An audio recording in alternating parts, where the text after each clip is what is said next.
Hey everybody, welcome back to The Tomb and another Discs of the Damned. This is where I go through my physical media collection. Many of these, I have a stack over here. Many of them I have not seen. And I watch them, tell you about them, go through some special features if there are some, and say, is it worth it? Not worth it. This Discs of the Damned was voted on by my patrons. I gave them 3 options to choose from, and they picked Public Domain, Alice in Terrorland. This is a DVD that I got a couple years ago. The distributor sent it to me, and I haven't gotten around to watch it. Finally did, and I'll just tell you, boy, I have some thoughts on it. Before we dive into those thoughts, make sure you subscribe, hit the bells, do all those things so you don't miss anything that happens over here on the channel. All right, let's talk about Alice in Terrorland. A recently bereaved teenage girl goes to live with her grandmother in a secluded woodland house, unaware that sinister forces lurk within. This is written and directed by Richard John Taylor.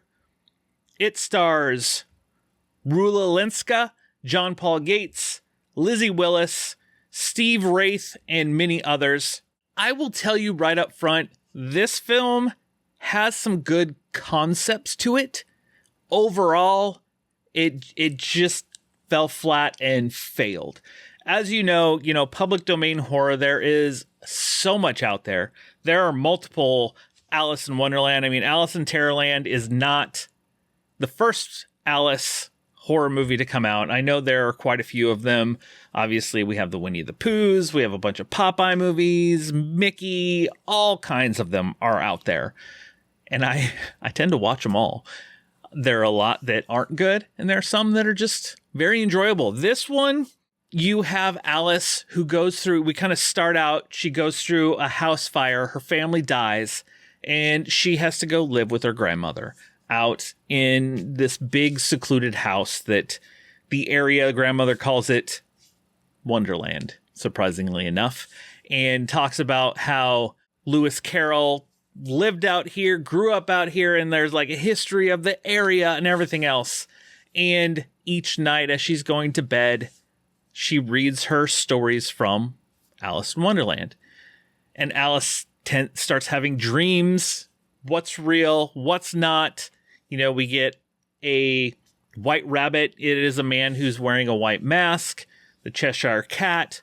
It is a woman who has cut her mouth with this big smile. The Tweedledee, Tweedledum twins are these two kind of crazy girls. And then we get to a Mad Hatter. We have the Queen, and the Queen is, I love the look of the Queen. Like each of these characters separately, I thought they did a good job and have the concept there. They are making this story, trying to make this story really dark, really twisted, but it just really fails in its execution.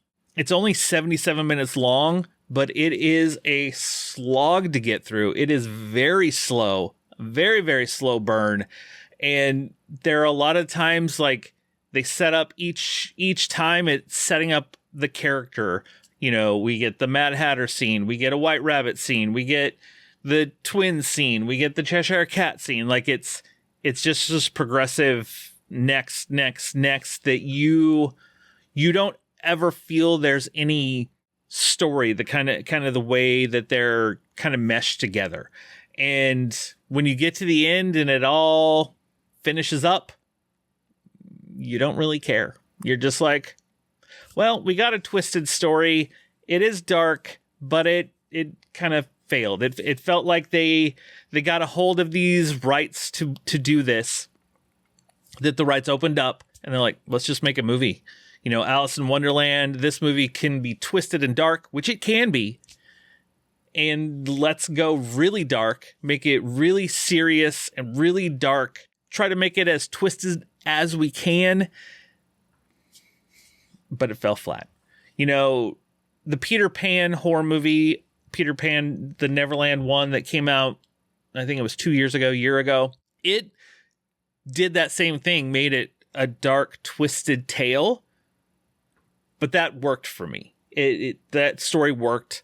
This story, Alice in Wonderland, in this twisted, dark place, can work. If done right, if put in the right hands, it can work. And unfortunately, Alice in Terrorland does not get a recommend from me. This DVD, it doesn't have any special features on it. It's just the movie. You can jump chapters, you can add the subtitles, and that's about it. There's nothing else on this disc. It's pretty plain. It's just the movie. So if you want to watch Alice in Terrorland, I know it's streaming over on Tubi. If you're really curious and you're like, you know what? I'm really curious, Brad. I want to check it out. Well, there you go. Go stream it on Tubi if you must.